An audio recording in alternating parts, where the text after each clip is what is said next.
There's one emotion most men will never admit. Not to their partners, not to their friends, not even to themselves. It's not anger, not sadness, not shame. It's something quieter, harder to name, but it lives under their skin, shaping their choices, their silence, and their inability to truly connect, even when they desperately want to. Carl Jung once hinted at it.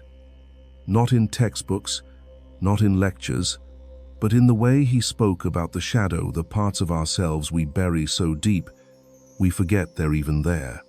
And for many men, this one emotion sits at the very center of that shadow.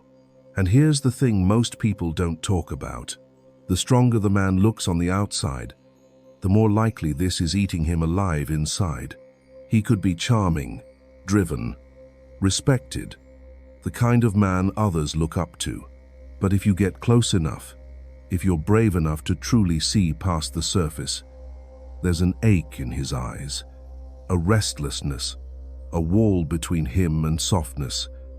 Not because he doesn't want love, but because he's terrified of the part of him that feels unwanted.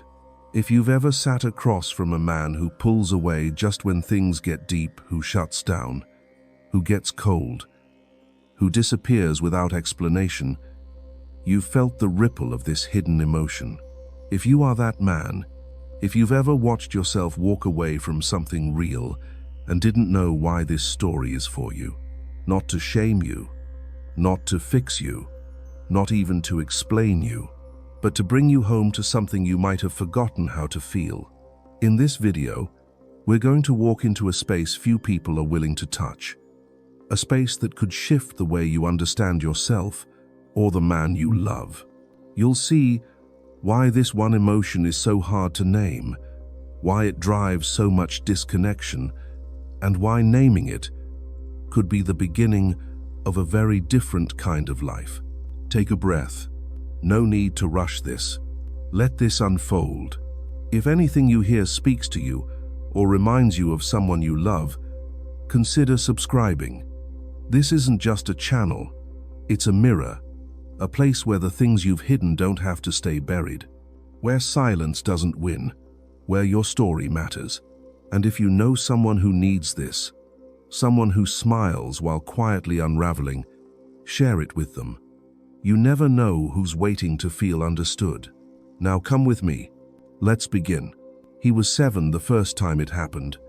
Not the fall, not the skinned knee on the pavement outside his grandparents' house, but the part after.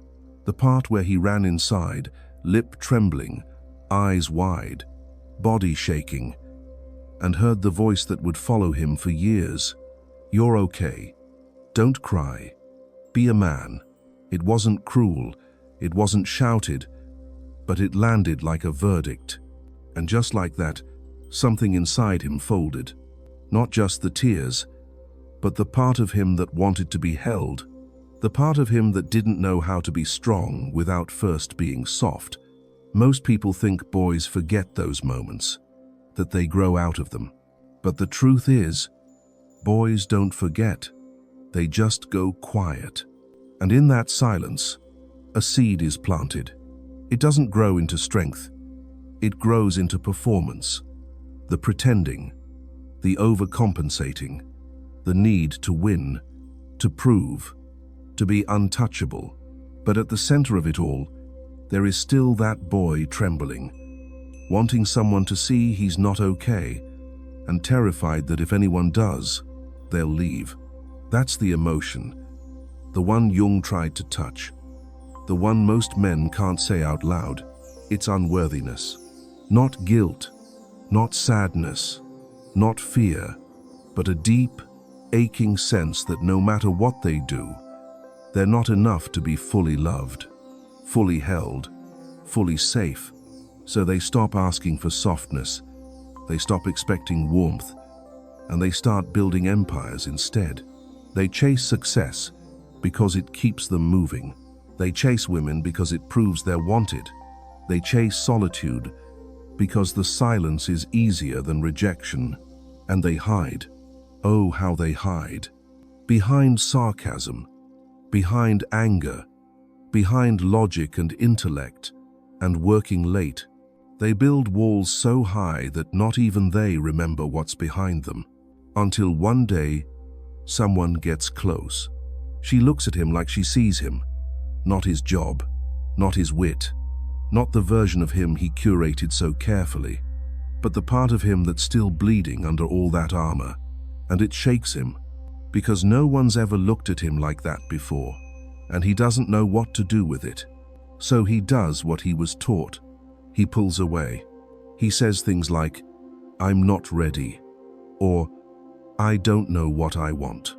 Or worse, he blames her, says she's too emotional, too much. But what he really means is, if you see all of me, you'll leave. If I show you who I am without the mask, you'll stop loving me. If I let you in, I'll have to feel everything I've buried. And so he closes the door, and she's left wondering what she did wrong. But it was never her. It was the weight of that one emotion, unworthiness, crashing into something real. And it terrified him. Maybe that's been your story. Maybe you've been the one left outside the door. Or maybe you've been the one closing it. Either way, it's time to name it. Because what we don't name controls us. And what we refuse to feel becomes the reason we can't truly love. Take a moment here. Just breathe. Let that land. Because the story doesn't end there. He tried to forget her, not because she hurt him, but because she saw him. And that was unbearable.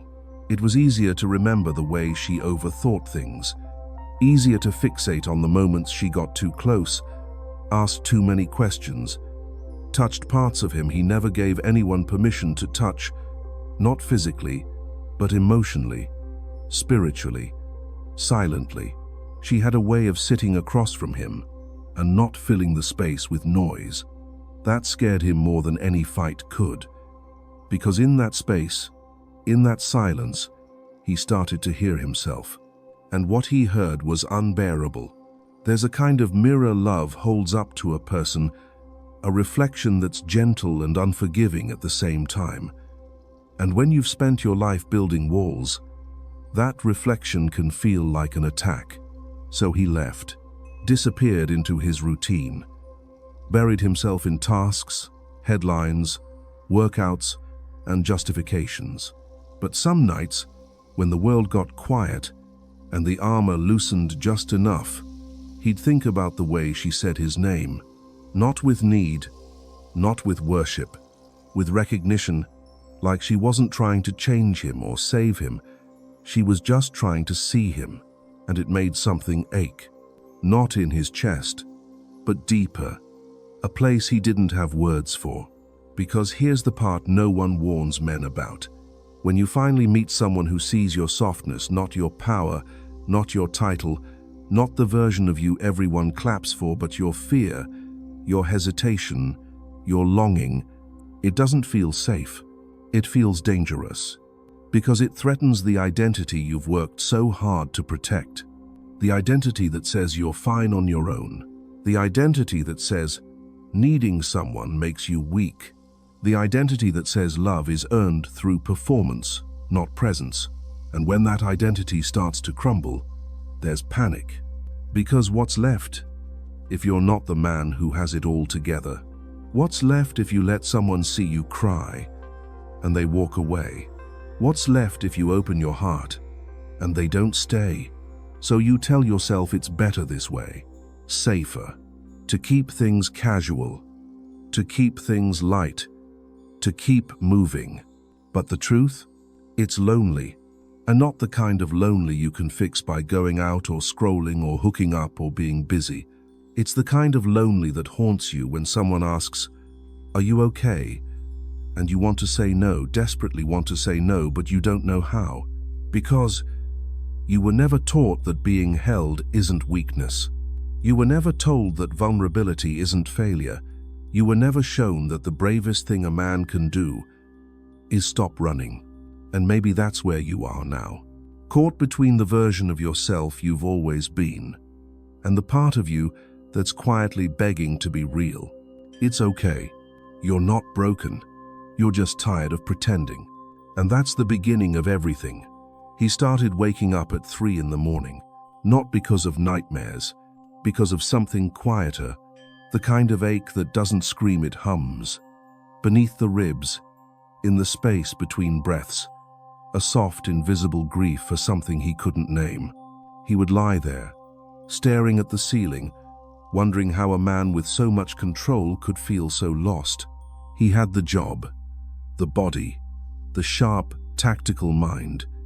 He knew how to win, how to command a room, how to be desired, but not how to be loved. That was the part no one told him. That you could know success and still feel hollow. That you could be admired and still feel unseen.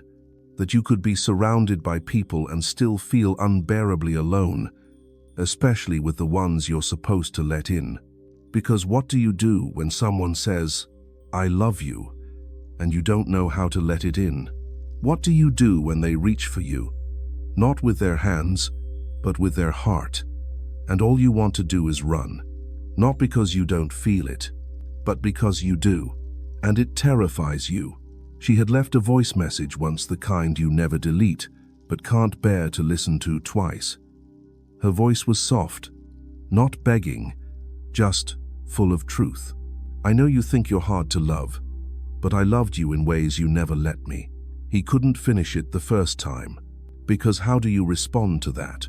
What do you say when someone tells you they saw you, even when you were hiding? Especially when you were hiding. He thought loving someone meant protecting them from his shadows. That if he kept it light, kept it safe, kept it distant, he'd be doing them a favor. But it didn't protect anyone. It just made them feel like they were loving a ghost. Someone always half there, half gone. And when you do that long enough, you start to believe you're undeserving of the kind of love that stays. Not because anyone told you that, but because that's what you learned. Slowly, over years of swallowing pain and calling it discipline, of needing help and calling it weakness, of feeling too much and calling it brokenness. And here's where it gets heavy, because that emotion, unworthiness, doesn't stay quiet forever. It begins to leak into your silence, into your relationships, into your need to be right, your fear of being held, your inability to say the words, "I need you," without choking on them. It becomes the filter through which you experience everything, even love, especially love. And you don't even realize how much it's controlling you until someone's gone. Until you're staring at an empty space where something good used to be, and all the strength you thought protected you feels like a prison. It's not your fault. You were taught to survive, not to feel. But now, the cost of survival is becoming too high. Maybe it's time to stop surviving, to start allowing, to come back to the boy who didn't need to earn love, because he was love. Maybe that's the real strength, the kind you never needed to prove. Just remember, it's not too late. He saw her again once. Months later, by accident, or maybe something more than that. She didn't notice him at first. She was laughing with someone. Something in her had changed. Not louder, not colder, just lighter. And that did something to him. Not because he wanted her back, though maybe he did, but because, for the first time, he realized she wasn't waiting anymore. Not for an apology, not for a version of him that would finally let her in. She had let go of trying to rescue someone who didn't know how to be held. And the ache that followed him home that night, it wasn't regret. It was recognition. Because in that moment, he saw himself through her eyes. Not as a monster, not as the villain in some romantic tragedy. Just as a man who didn't know how to say, "Please don't go. I just don't know how to stay." He closed the door that night behind him and leaned his forehead against it like it was the only thing keeping him from falling. He didn't cry, not the way people expect. His body just sank, like every part of him was finally too tired to keep pretending. And that's when it started. Not a breakdown, but a soft unraveling. Because real healing doesn't come with fireworks. It comes when you finally stop running, when you stop trying to win love and start letting yourself be loved. When you realize that maybe the reason you keep losing good people isn't because they couldn't love you, but because you couldn't believe it when they did. That's the cruel trick of unworthiness. You can be held and still feel abandoned. You can be chosen and still feel replaceable.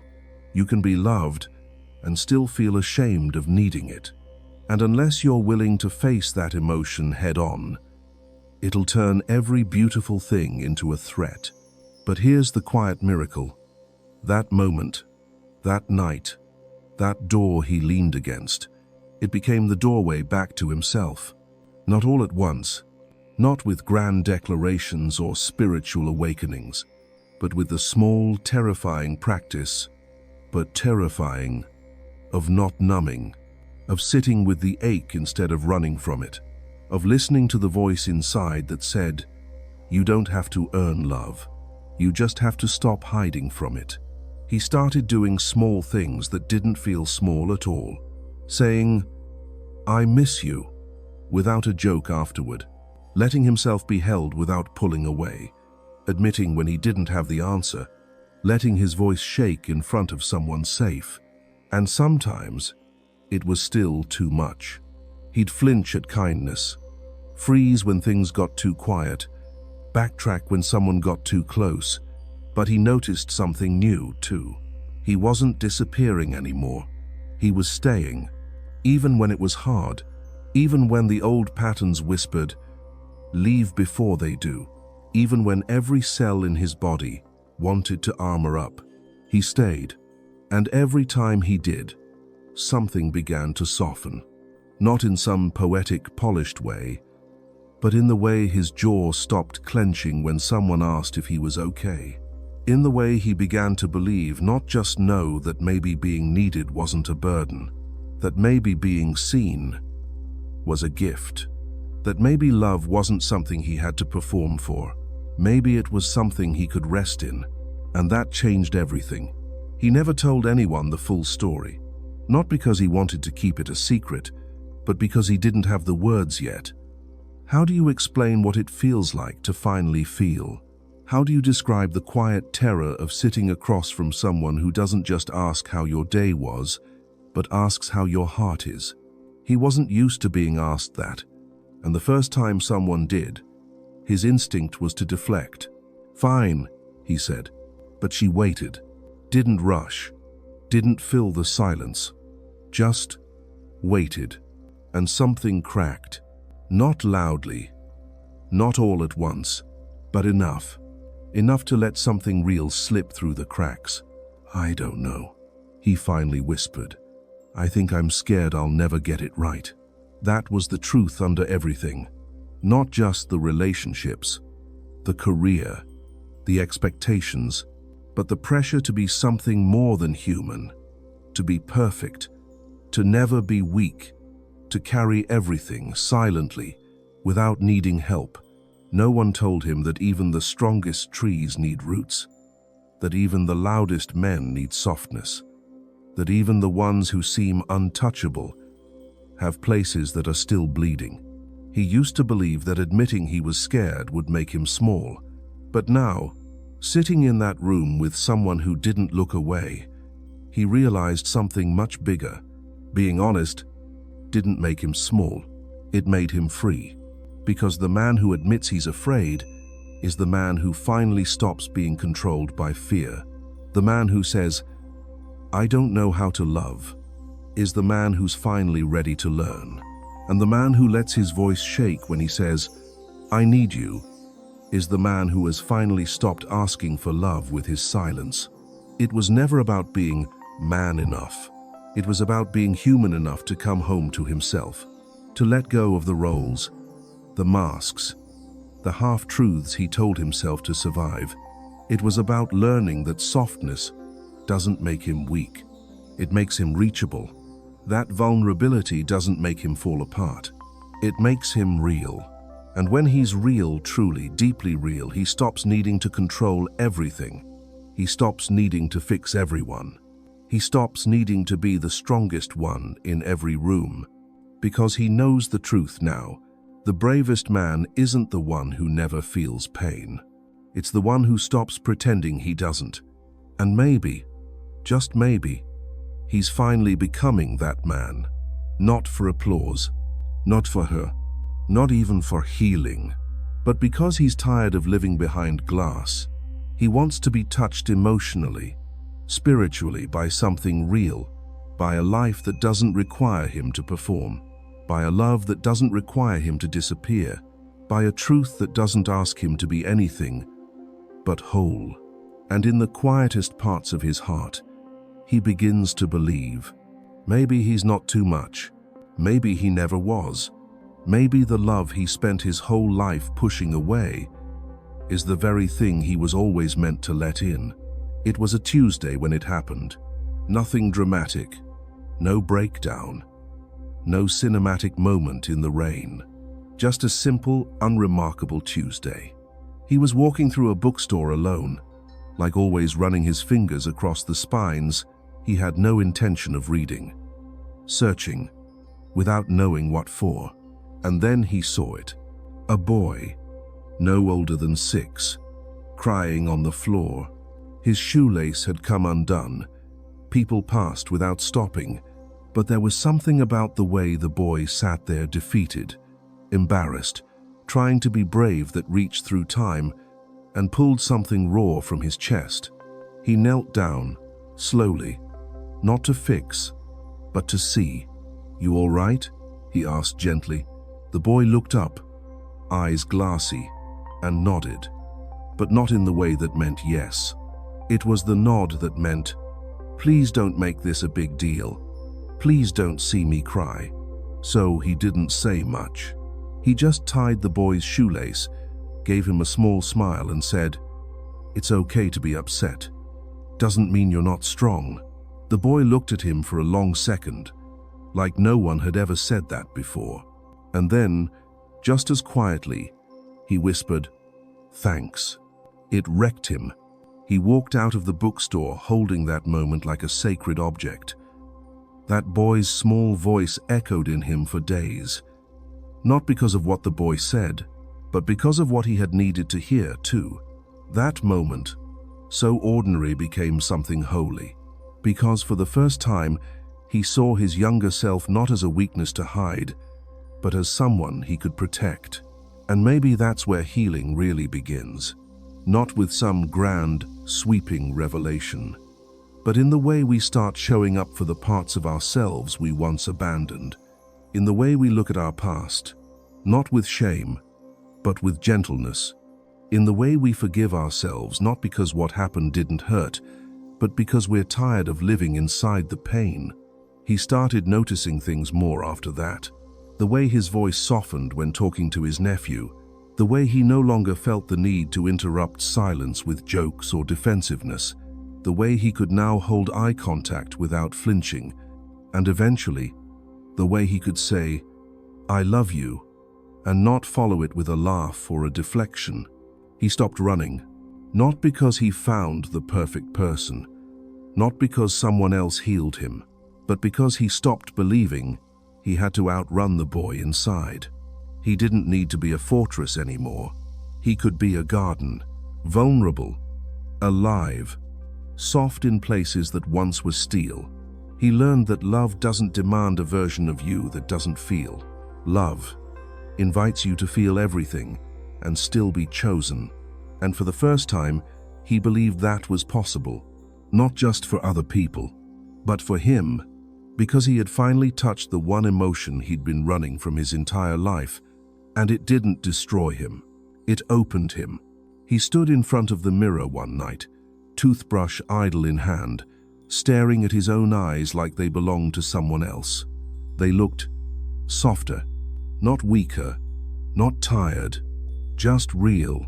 For years, he had looked in that same mirror and seen only what needed to be fixed. The tension in his jaw, the flaws, the expectations carved into his expression, like invisible instructions. Don't feel, don't need, don't fail. But now, he saw something else. Not perfection, presence. The quiet kind that didn't beg to be seen. The kind that didn't need applause. The kind that came from finally coming home to himself. He thought about calling her once, not to win her back, but to say thank you, to tell her he finally understood what she was trying to love. But something in him knew it wasn't necessary, because the real apology wasn't in the words, it was in the way he began living differently. Not as a man trying to prove he could love, but as a man who had stopped proving anything at all. He started showing up in relationships with a kind of honesty that made people pause. He said things like, "I don't have it all figured out," and meant it. He let silence be silence, without trying to impress. He began to cry during a movie once, and didn't apologize for it. He reached for hands when he used to pull away. He said, "I need you," without choking. And slowly, people began to feel safer around him, not because he had all the answers, but because he had stopped hiding the questions. That's the quiet power of healing. You become a place where others can breathe, because you've finally given yourself permission to exhale. He was no longer the man who chased love with fear.